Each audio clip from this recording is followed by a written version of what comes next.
Баршаңызға ассалаумағалейкум. Ораза қабыл болсын.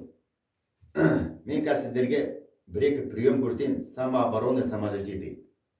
Өзім жасым 64-те, өзі талай өз басынан өткен, олай маған. Соны өте көмектеседі өмірде. Міне, если сіздерге бір хулиган бірдеңе үргіс болып қалса, міне, былай істеді. Бірінші істеуді, самый не жақсы нәрсе это қашып кету тез. Тез қашу. Қашып кетіңдер. Керек емес, проблема. Қаша алмасаңдар уже, нетіп қалсамдар, примерно, өтірік қашты. Бір поворот дейді, 2 пинка дейді бар. Міне. Өтірік қашқандай болады, аяқ білесіздер. Ол сізге ұмытылады ғой. Аяқ былай ұрып қаласыз. Сосын былай бұрыласта уже бір тез бітті. Саудасы бітеді.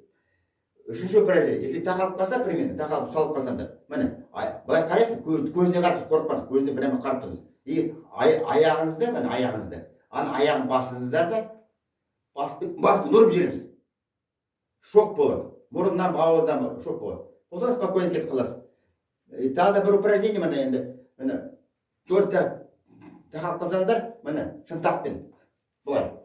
Резко ұрып жіберіңіздер. Ауыздан. Резко. Тақ. Шынтақ деген өте өткір нәрсе, шок болады тоже. Тағы да бір крайний случай, енді крайний. Енді тұрып былай, бұтына бір тегіз міне. Резко бір тегіз міне. Или былай, или былай міне. Міне, осындай опанный нәрселер сіздерге өте керек болады өмірде.